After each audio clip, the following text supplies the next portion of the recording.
أعوذ بالله من الشيطان الرجيم. بسم الله الرحمن الرحيم. الحمد لله رب العالمين، والصلاة والسلام على رسول الله محمد وعلى آله وأصحابه أجمعين. يا أيها الذين آمنوا اتقوا الله حق تقاته ولا تموتن إلا وأنتم مسلمون. يا أيها الناس اتقوا ربكم الذي خلقكم من نفس واحدة وخلق منها زوجها وبث منهما رجالا كثيرا ونساء، واتقوا الله الذي تساءلون به والأرحام إن الله كان عليكم رقيبا. يا أيها الذين آمنوا اتقوا الله وقولوا قولا سديدا يصلح لكم أعمالكم ويغفر لكم ذنوبكم، ومن يطع الله ورسوله فقد فاز فوزا عظيما. Барша галәмнәрне, барлык тереклекне юктан бар кылып, үзенең шиксез нигъмәтләрендә безне яшатучы, безләр өчен кирәк булган бүтән мөмкинлекләрне шушы җир өстенә урнаштырган, үзенең рәхмәте белән безнең күңелләребезгә иң зур байлык, иман байлыгын биргән, үзенә гыйбадәтне яраттырган бердән-бер Раббыбыз, бердән-бер Хуҗабыз, бердән-бер табынуыбызга лаеклы булган Илаһыбыз Аллаһы Тәгаләгә хәмд мактауларыбыз булса иде. Динебез ислам кануннарын безгә өйрәтеп калдырган, бар яктан да безнең өчен үрнәк булган, җитәкче буларак та, имам буларак та, ир, ата, тәрбияче буларак та, гомумән бүтән яклап, иң матур, иң күркәм үрнәкне безгә күрсәтеп калдырган сөекле пәйгамбәребез Мөхәммәдкә Аллаһының сәламе һәм салаваты булса иде. Хөрмәтле кардәшләрем, һәр барчабызга Аллаһ Раббыбызның сәламнәре, рәхмәтләре һәм бәрәкәтләре булсын. Ассаламу алейкум ва рахматуллахи ва баракатуху.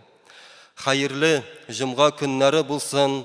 Аллаһ Раббыбыз шушы үзе билгеләп куйган атнаның иң хәерле көнендә үз йортына килеп, үзенең каршында кылган гыйбадәтләребезне кабул айласын. Һәр барчабызны беренче чиратта үземне һәм сезләрне чакырамын тәкъвалыкка. Искә алып кителгән аятларда Аллаһ Тәгалә безне өндәде тәкъвалыкка. Эй, минем бәндәләрем, берүк тәкъва булып яшәгез. Аллаһы Тәгалә каршында гынахлар кылудан сакланыгыз. Аллаһының әмерләренә карышмыйча буйсыныгыз. Шушы дөньядан киткән вакытта иманлы хәлдә генә китә күрегез. Шул чагында гына сез бәхетле булырсыз дип, шушындый мәгънәдәге сүзләр белән Раббыбыз безнең өчен нәрсә хәерле икәнен шиксез белүче, безнең өчен файдалы әйберләрнең бөтенесеннән хәбәрдар булган, безнең өчен бердән-бер тәрбияче, бердән-бер безгә ике дөнья бәхетен бирүче булган Раббыбыз безне чакырды, өндәде тәкъва булып яшәргә, иманлы булып яшәргә, Аллаһ каршында күбрәк хәерле гамәлләр кылып яшәргә. Әлхәмдүлилләһ, без мөселманнар, Аллаһыга шиксез мактауларыбыз булсын, шиксез рәхмәтләребез булсын. Ул үзенең рәхим шәфкате белән безгә иман байлыгын, ислам байлыгын, гыйбадәт байлыгын бирде. Ул безне туры юлга күндереп, шушы юлда булсыннар өчен, шушы юлда без ныграк басып торсын өчен аерым бер вакытларны, аерым бер чорларны дәрәҗәле кылды. Аларга өстенлек бирде. Аерым бер көннәрдә, аерым бер атналарда, аерым бер айларда бәндәләрем миңа тагын да ныграк якынайсыннар дип, минем кулларым минем ризалыгыма омтылсыннар дип, гынахаларыннан чистарынсыннар, паклансыннар дип, Аллаһ Тәгалә үзенең рәхмәте белән аерым бер вакытларны өстен куйды. Мисал өчен, без беләбез, 12 айның иң хайырлысы ул Рамазан айы. Ягъни шушы 12 ай арасыннан Аллаһ Тәгалә Рамазан айын билгеләде иң хайырлысы итеп. Атналарның да иң хайырлы көне, атна дәврендәге иң хайырлы көн дүшәмбедә, сишәмбедә түгел, Аллаһ Тәгалә җомга көнен билгеләде. Тәүлекнең иң хайырлы вакыты итеп Аллаһ Тәгалә төннең соңгы 3нче өлешен билгеләде. Ягъни менә шушы чорларда, шушы мизгелләрдә бәндәләрем миңа ныграк якынайсыннар дип, минем рәхмәтемә өметләнсеннәр, күбрәк дугаларын кылсыннар, мине күбрәк бөекләсеннәр дип Аллаһ Тәгалә шушындый вакытларны билгеләде. Һәм белүебезчә, кардәшләрем, Аллаһ Тәгалә ел әйләнәсендә иң хайырлы төн итеп Кадер төнен билгеләгән булса, Рамазан айының соңгы 10 төннегенең берсен Кадер төнен билгеләгән булса, иң хайырлы көн итеп Аллаһ Тәгалә Гарәфә һәм Корбан көннәрен билгеләде. Бик күп галимнәребезнең фикерләре буенча, һәм инде Пәйгамбәрбез саллаллаһу алейхи ва салламның хадисләреннән чыгып, сахабаларның радиллаһу анһум әйткән фикерләреннән чыгып, шушы сүзне шиксез әйтәбез. Ул да булса иң хайырлы көннәр итеп Аллаһ Тәгалә Гарәфә һәм Корбан көннәрен билгеләде. Һәм кардәшләрем, менә безнең алдыбызда шушы ел әйләнәсендәге иң хайырлы көннәр кергән хайырлы ай, ул да булса Зөлхиҗҗә айы. Менә бүгенге көн, бүгенге җомга көне ул Зулкаъда айының соңгы 30нчы көне. Бүген кояш байыганнан соң, бүген кояш байып, акшам намазы белән бергә килә Аллаһның рәхмәте белән Зулхиҗҗә айы. Шушы Зулхиҗҗә айының айрыша беренче көннәре 10 көнен Аллаһ Тәгалә өстен куйды. Шушы көннәргә дәрәҗә бирде. Һәм шушы 10 көн төгәлләнә торган 9нчы һәм 10нчы көннәрен, Гарәфә көне, Корбан көннәрен Аллаһ Тәгалә ел әйләнәсендәге иң мәртәбәле, иң хайырлы көннәр итеп билгеләде. Шушы ай җәмәгать исеменнән үк күренгәнчә Зу әл-Хиҗҗә, ягъни Зулхиҗҗә дигән сүз аңлата хаҗ кылына торган ай дип. Хаҗ кылына торган ай, һәм без беләбез, дөнья күләм миллионнарча мөселманнар белән берлектә безнең шәһәребездән дә шактый кардәшләребез Аллаһ Тәгалә кабул итсен һәр барчасыннан чыгып киттеләр зур сәфәргә, хаҗ сәфәренә.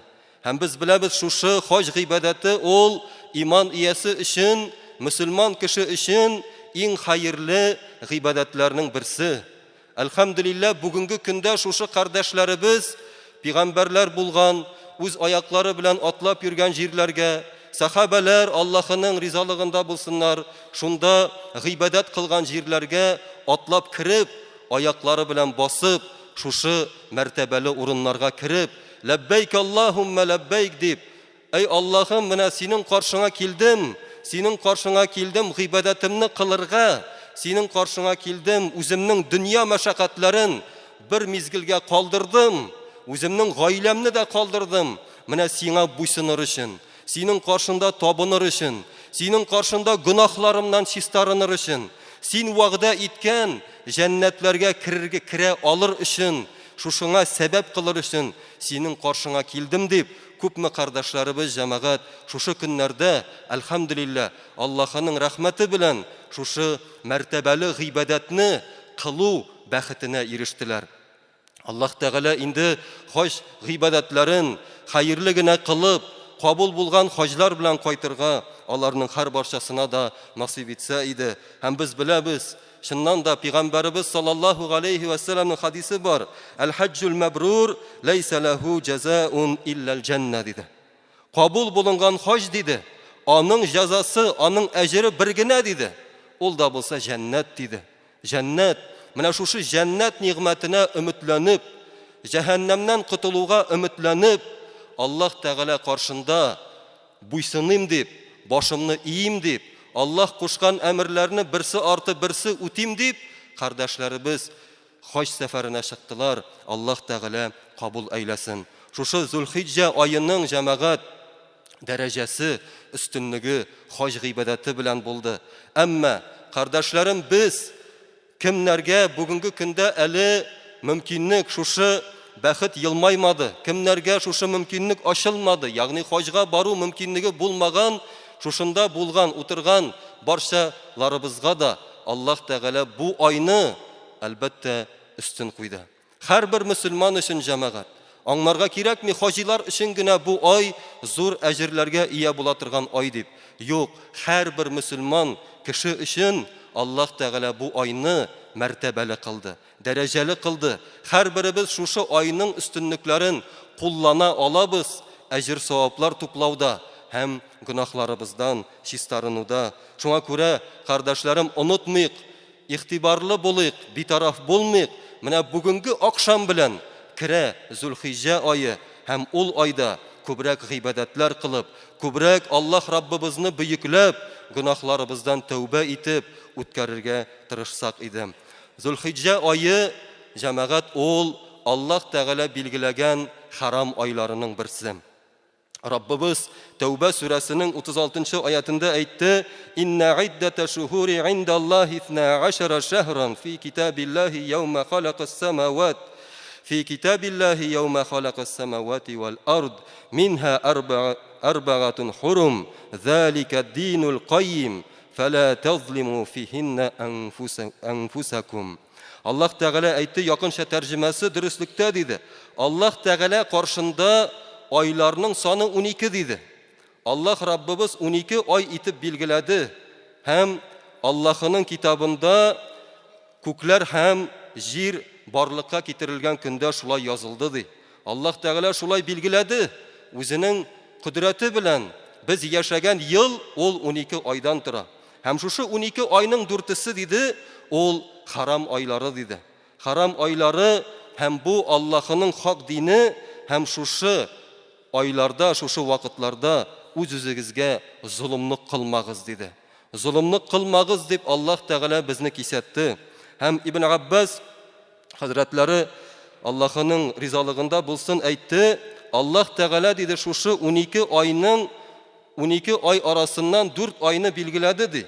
Һәм аларны харам айлары итеп билгеләп, аларга өстенлек бирде ди. Һәм шушы айда ди Аллаһ Тәгалә шулай эшләде, бу айда гөнаһларның да дәрәҗәсе күбрәк итеп языла диде. Ягъни кеше гөнаһ кыла икән, аның гөнаһасы өчен җәзасы артыграк итеп языла. Артыграк гөнаһ булып языла һәм изгелек тә бу айда артыграк булып языла диде. Менә бу җәмәгать сүзләргә игътибар бирик. Шушы әл-харам айларында, менә без бүген шушы әл-харам айларының берсен узатып киләбез. Зулкаада айы. Шуннан соң килә Зулхиҗа айы. Шуннан соң килә Мухаррам айы. 3 ай рәттән, 4-нчесе Раҗаб айы. Менә шушы айларда без гөнаһлардан тыелуда тагын да тырышрак булырга тиеш. Тагын да үҗәтрәк булырга тиеш. Чөнки, мәсәлән, Шәгъбан айында кылган гөнаһың, әгәр дә син шул гөнаһаны кыласың икән Зулхиҗа айында, аның дәрәҗәсе куркынычрак булачак күпкә. Ул сиңа артыграк булып язылачак гөнаһның дәрәҗәсе. Һәм изгелек тә шулай ук. Шуңа күрә Пәйгамбәрбез саллаллаһу алейхи ва саллям чакырды безләрне шушы айларда күбрәк изгелекләр кылу, күбрәк Аллаһы Тәгаләне бөекләү, зикр тәсбихтә булу, Аллаһ Раббыбызга якынаерга омтылу. Шуңа күрә, кардәшләрем, менә без бүгенге көндә Аллаһының рәхмәте белән иң хәерле көннәр булган, шушы эшенә иң хәерле көннәр кергән Зулхиҗа айына ирешеп киләбез. Бу Аллаһының рәхмәте безгә. Һәм бәлки шушы айны без Аллаһы Тәгаләгә якынайып, бәлки шушы айда без җәннәткә керүчеләрдән булырбыз иншалла. Шуңа күрә омтылыйк шушы айдагы көннәрнең, шушы айда кылына торган гыйбадәтләрнең дәрәҗәсен санлыйк, хөрмәт итик һәм Аллаһ Раббыбызга якынаерга тырышыйк. Ибн Умардан тапшырыла, Пәйгамбәрбез саллаллаһу алейхи ва саллям әйтте: Аллаһ Тәгалә өчен бөегрәк булган һәм изгелекләр сөеклерәк булган башка көннәр юк ди, хәтта шушы Зөлхиҗҗә аеның 1-нче 10 көненнән кала ди. Ягъни шушы Зөлхиҗҗә аеның 1-нче 10 көнендә кылынган изгелекләрне Аллаһ Тәгалә иң ныгы ярата диде. Һәм шуңа күрә ди, сез ди үзегезнең телләрегез белән Субханаллаһ, Әлхәмдүлиллаһ, Ла илаһа илляллаһ, Аллаһу әкбәр дигән зикрләрне күбрәк әйтегез диде. Күбрәк Аллаһны бөекләгез диде. Аллаһ Тәгалә каршында аңа якынайырга тырышыгыз диде. Шуңа күрә, кардәшләрем, шушы Зөлхиҗҗә аеның 1-нче көннәренең кадерен белсәк иде. Шушы Зөлхиҗҗә ае, аның әйткәнемчә 9-нчы көне Гарәфә көне. Без беләбез, Пәйгамбәрбез саллаллаһу галейһи ва саллям шушы көндәге ураза турында, аның дәрәҗәсе турында безгә ирештерде. Әгәр дә мөмкинлегеңнән килә икән, сәламәтлегеңнән килә икән, ураза тотырга ниятлә, ният кыл ае. Корбан гаетләрен каршы алырга әзерлән. Корбанлыкларыңны әзерләп куй. Менә бу җәмәгать Аллаһ ризалыгы өчен шушы айны, аеруча 1-нче 10 көннәрен күбрәк изгелектә үткәрсәң, иншалла шуның белән син Аллаһыга тагын да ныграк якынайырсың. Әгәр дә син инде үзеңнең корбан көнендә шаласы корбанлыгыңны әзерләп куйдың икән, җәмәгать аны яхшылап ризыкландыр, яхшылап ашат, ишерт, хөрмәт күрсәт аңа, матур булсын дип, аны тәрбия кыл. Хәтта шушы корбан көне килеп җиткәнче әзерлән. Аллаһ Раббым каршында матур бер малны корбан итим әле дип ният кыл. Изгелегеңне матур итеп башкарырга тырыш. Аллаһ Тәгалә әҗерен дә арттырып бирәчәк. Һәм шулай ук инде беләбез, шундый кагыйдәләр бар. Шушы Зөлхиҗҗә аеның 1-нче көннәре белән бәйле корбан шалырга ниятләгән кеше, ул инде тырнакларын кисмәсә хәерлерәк, чәчләрен кыскартмаса, мыекларын кыскартмыйча, култык астындагы, касыктагы төкләрен алмыйча, шушындый рәвештә 10 көнне үткәрсә, бу хәерлерәк. Исегезгә шуны да төшерәсем килә, җәмәгать, бу әдәп. Шуңа күрә, әгәр дә корбан шалырга ниятләдең икән, бүген акшамга хәтле тырнакларыңны кисеп куй, чистарынып куй, пакланып куй, чәчең үскән икән кыскартып куй, әзерлән. Аллаһ Раббың каршында хәерле рәвештә шушы айны үткәрергә, шушы гыйбадәтләреңне кылырга. Бу безнең әзерлегебез булып тора. Һәм кардәшләрем, шушы айның әлбәттә дәрәҗәсен без белергә һәм хөрмәтләргә тиешлебез. Шушы көннәрдә җәмәгать гөнаһларыбыздан тыелырга гына түгел, алардан котылырга тырышыйк. Әгәр дә беләбез икән, гөнаһның дәрәҗәсе күп мәртәбә арттырып язылганын, син шушы көннәрдә умтыл, тырыш шушы гөнаһларыңны калдырырга. Ел әйләнәсендә күпме гөнаһлар кылдык, күпме хаталар кылдык. Һәм синең күршең, синең туганың, синең кардәшең бүгенге көндә иншалла Аллаһының ризалыгына ирешә торган гыйбадәттә, хаҗ гыйбадәтендә, иншалла ул аннан кайтканда әнисеннән туган вакыттагы кебек чип-чиста хәлдә кайтачак. Гөнаһларыннан арынган хәлдә кайтачак. Инде алар чиста кайткан дип, алар өчен сөенеп кенә калмыйк, үзебездә тырышыйк җәмәгать. Күпме хаталарыбыз бар, күпме гөнаһларыбыз бар. Телләребез белән күпме сүзләр сөйлибез. Кулларыбыз, аякларыбыз белән күпме кешеләрне рәнҗетәбез. Калдырыйк гөнаһларыбызны. Аллаһ Тәгалә безгә ирештергән икән шушы мәртәбәле вакытны, аның кадерен белеп, Раббыбыз каршында гөнаһларыбыздан тәүбә итеп, күбрәк Раббыбызны бөекләп, күбрәк аңа якынайырга омтылып үткәрсәк иде. Кардәшләрем, онытмыйк, менә шушы хаҗиларның бүгенге көндә әйтә торган сүзләре. Ләббәйк Аллаһумма ләббәйк диләр. Менә Раббым синең каршыңа килдем. Менә Раббым синең каршыңда гыйбадәтләремне тәртибе белән үтимен. Эшемне дә калдырдым, гаиләмне дә калдырдым. Инде тагын бер кат кабатлыйм. Бүтән үземнең мәшәкатемне калдырып тордым, дөнья мәшәкатьләремне.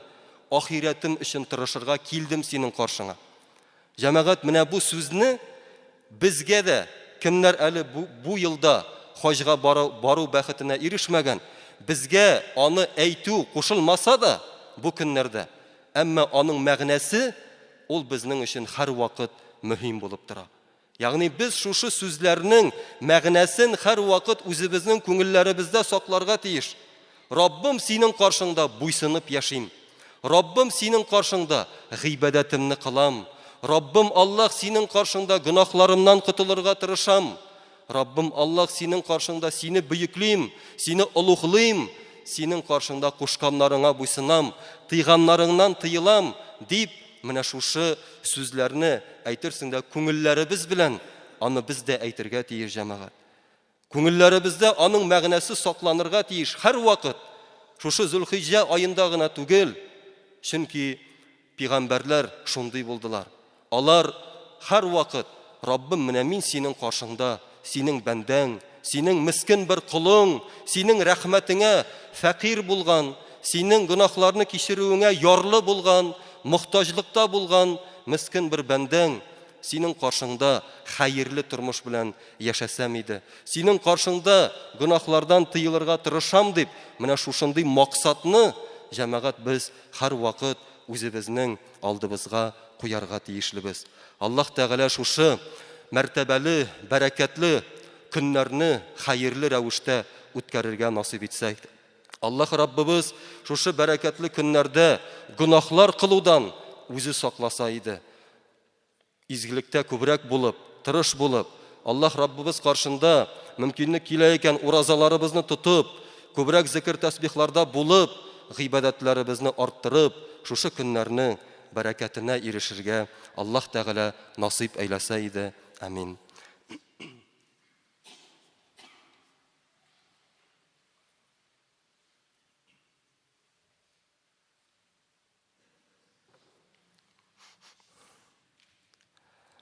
إن الحمد لله نحمده ونستعينه ونستغفره ونعوذ بالله من شرور أنفسنا ومن سيئات أعمالنا من يهده الله فلا مضل له ومن يضلل فلا هادي له أشهد أن لا إله إلا الله وحده لا شريك له وأشهد أن محمدا عبده ورسوله صلى الله عليه وعلى آله وأصحابه أجمعين. Hürmetli kardeşlerim, isibizge tüşrik şuшы Зулхиҗҗә ayының көннәре, Зулхиҗҗә ayı вакыты ул Ибраһим пәйгамбәр галейһиссәлам белән бәйле булган вакыйгаларга бик бай. Нәкъ менә шушы Зулхиҗҗә ayының беренче көннәрендә Ибраһим галейһиссәламгә зур сынау килде. Аллаһы Тәгаләдән аңа үзенең сөекле улы Исмәгыйльне курбан итү әмере килде. Һәм шушы Аллаһы Тәгалә каршында зур дәрәҗәдә булган пәйгамбәр Ибраһим галейһиссәлам бик зур сынау каршында калды. Аллаһыны сайлыйммы, әллә үземнең сөекле баламны сайлыйммы? Һәм менә шушы айларда әйтелә торган: Раббым, синең каршыңда мин хәерле гыйбадәттә булырга, хәерле тормыш белән яшәргә тырышам дигән менә шушындый сүзләр белән Ибраһим галейһиссәлам хәтта үзенең сөекле улын да, бәгыр җимеше булган баласын да курбан итәргә әзер иде. Әзер иде. Шушы күпме еллар көтүп, күпме еллар саргайып көтүп алган үзенең нәселен дәвам итүче булган улын Аллаһыдан әмер килгәчтен ул әйтте: "Ярар, Раббым", диде. "Син хәерлесен белүче, син бит минем хуҗам.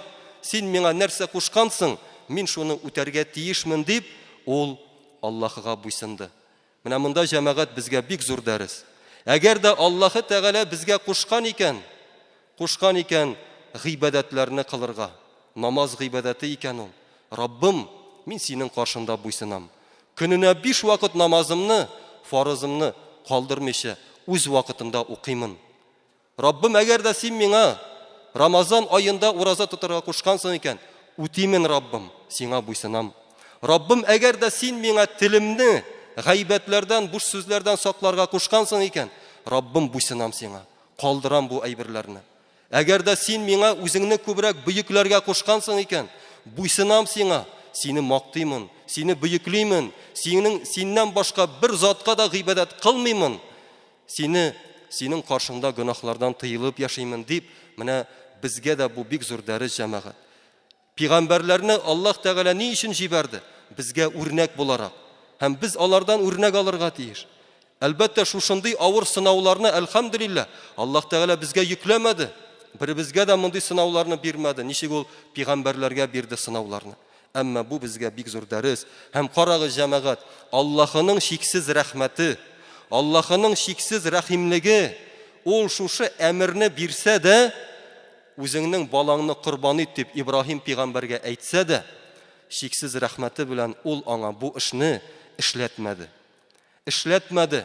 Корбан көнендә матур куйны, сарыкны бүләк итеп, балаңа кул күтәрмә диде. Балаңа кул күтәрмә диде. Исән булсын, яшәсен, тәрбияле аны, синең дәвамчың булсын дип, Аллаһ Тәгалә үзенең рәхмәте белән Ибраһим галәйһиссәламгә һәм аның улы Исмәгыйльгә шушындый мөмкинлекләрне бирде. Һәм бу безгә бик зур дәрес, җәмәгать. Бик зур дәрес. Менә шушы ничә меңләгән еллар элек кабул ителгән кагыйдә Аллаһ Тәгалә корбан итәргә кушты. Балаларыгызга тимәгез диде. Башка әйберләргә тимәгез. Сарык, дөя, сыер, кәҗә, менә шушындый хайваннарны гына корбан итегез дип әмер бирде. Һәм шушы Ибраһим галәйһиссәлам вакытыннан менә бу кагыйдә мәңгелек кагыйдә итеп билгеләнде. Мәңгелек кагыйдә итеп билгеләнде. Ләкин ни кызганы, җәмәгать, бүгенге көндә дә бар шундый шәхесләр дип әйтик, бар шундый төрле юнәлешләр, хәтта мөселман исеменнән, ислам исеменнән бик зур йырткычлыклар кылып яшилар. Бик зур начар эшләр кылып яшилар. Хәтта бернинди уялу хисе булмыйча, бернинди әйтик инде күңелендә йомшаклык булмыйча, камералар каршында бер-берсен шалалар, Аллаһ сакласын. Яшь балаларга кул күтәрәләр. Искә төшерегез, менә булды 1 сентябрь көнендә берничә ел элек Бислан вакыйгаларын, күпме балаларның җаннарын алуга сәбәп булдылар, Аллаһ сакласын. Бүгенге көндә дә күпме илләрдә бар шундый кешеләр, бар шундый халыклар ислам исеменнән алар, хәтта шушындый йырткычлыклар эшлиләр. Ислам исеменнән генә булмасын, башка төрле исемнәрдән булса да, җәмәгать, кеше дигән зат, әгәр дә ул кешелеге бар икән, ул мондый эшкә барырга тиеш түгел. Ул мондый эшкә барырга тиеш түгел. Шуңа күрә динебез ислам дине. Аның мәгънәсе иминлек дине. Мөселман кешесеннән кайда гына булмасын, кем генә булмасын, кем белән генә мөнәсәбәт кылмасын, аннан иминлек чыгарга тиеш.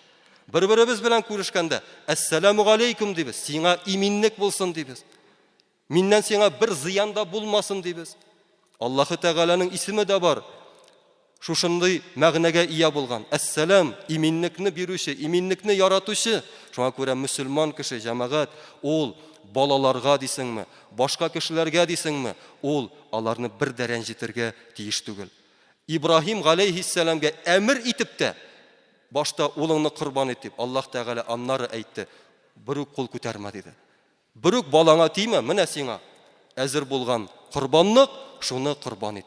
11 гасыр буе, җәмәгать, безнең халкыбыз, хак диндә булучылар, алар шушы корбанлыкларын чалдылар. Һәм корбанлык чалган вакытта иң зуры нәрсә булды? Сыер һәм дөя дигән хайван булды. Бүтән төрле, Аллаһ сакласын, кешегә кул күтәрү, кешене рәнҗетү, кешене кыерсыту, андый әйбер динебездә юк. Динебездә юк. Шуңа күрә корбанлыкларыбызны инде Аллаһ Раббыбыз каршында шушы гыйбадәтләребезне кылган вакытта Раббыбызның рәхмәтен исебездә тотыйк, җәмәгать.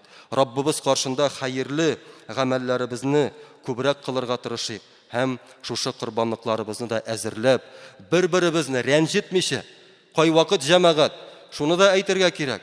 Кулың белән бәлки син рәнҗетмисеңдер, әмма кай вакыт син телең белән шундый дәрәҗәдә рәнҗетергә мөмкин.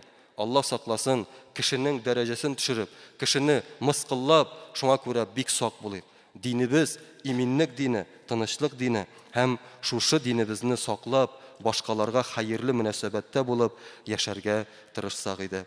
Аллаһ Раббыбыз шушы мәртәбәле көннәрне һәр барчабызга файдалы кылсын, бәрәкәтле кылсын.